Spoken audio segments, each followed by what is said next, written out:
It's Van Helsing time.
Anh đã không gần em bên cạnh về sau.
quên anh chẳng an tâm, vì em cảm thấy ai kia không yêu anh thật lòng.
dễ thương làm cho anh tâm hồn sao xuyên.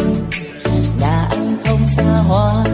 chẳng có tiền thoải mái tiêu pha, nhưng nơi em cần dẫu có bao xa anh sẽ là một người mà bên gần em để mà say cùng đi khắp nơi muôn loài hoa đã tươi sáng trong nắng mai. Ngày và tháng êm đềm chỉ có tiếng cười và ta sẽ cùng nhau sống hạnh phúc, không cần lo lắng chi trên ngoài kia ai và ai yêu cứ yêu em mà chỉ muốn nói đôi lời từ trái tim này người ơi. Đừng vội vàng chờ anh theo với, ngại ngùng làm gì một lần vội em hơi rộn ràng nhịp tim, vì anh đã cho yêu em rồi. Lời ngọt ngào từ em cô bé, nhận lời từ giờ là người yêu anh nhé, chỉ cần vậy thôi và anh sẽ mãi yêu em trọn đời.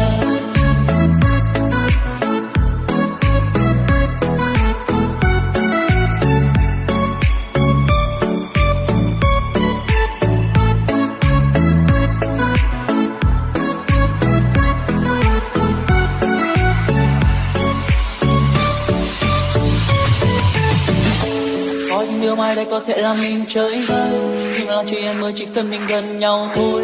Nụ cười trên môi yêu đến trọn đời, niềm hạnh phúc mãi không xa rời. Chẳng là chẳng dám hứa cho em giàu sang, nhưng anh sẽ luôn khiến em hạnh phúc nhất trên đời. Dù là khi em ra đi thay đổi, nhưng anh sẽ vẫn yêu em như ngày đầu. Nhưng yêu thương không phải màu, anh ngưỡng mong luôn em thật lâu. Đã với ta yêu thương thêm nồng sâu, đường bên em là một giấc mơ. Anh thấy đẹp hơn muôn ý thơ, này em ơi nghe anh này. Hey hey yeah, vội vàng chờ anh theo với, ngại ngùng làm gì một lần vội em hơi rộn ràng nhịp tim, vì anh đã cho yêu em rồi. Lời ngọt ngào từ em cô bé, nhận lòng từ giờ là người yêu anh nhé, chỉ cần vậy thôi và anh sẽ mãi yêu em trọn đời. Nhưng mà bài đọc một người yêu thương sao vẫn chưa mua nổi tình này. Cách thương thì anh nói là thương, anh không biết bằng cách trình bày. Đây xinh như em thì quê anh đẹp, mà sao cứ thích em như vậy? Chắc tại anh ngơ ngác lời người nên đã bị em bỏ cuộc rồi đây. Bên anh thì em anh cho anh trời bay, nói với anh một lời là giờ ta yêu nhau được rồi. Em ơi chia sẻ anh chạy vẫn để dành một chút đằng sau, cuộc đời anh sẽ hết buồn rầu khi mình cùng đi với nhau. Anh biết nơi nào tâm tư, giờ ai sao anh đâu cần biết, vì anh nghĩ nó tất mọi thứ còn lại cũng có đâu cần thiết.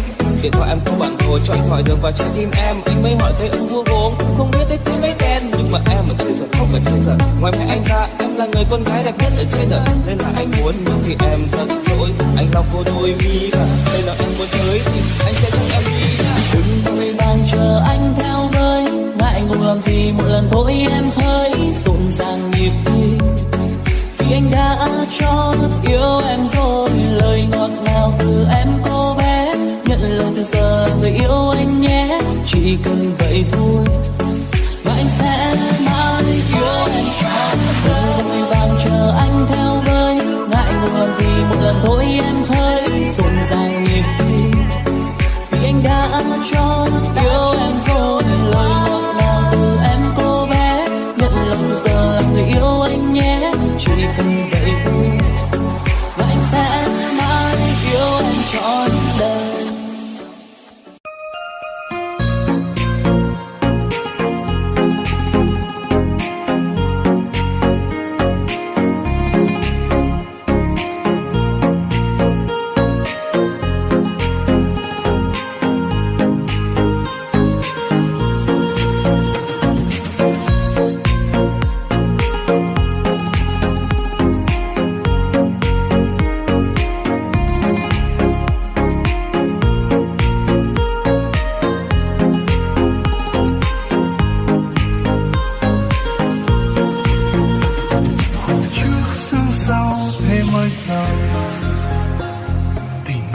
Anh em có chắc bền lâu, dẫu trước khổ sau thế mới đau lòng khi xa cơ không còn ai. Khi mình đã có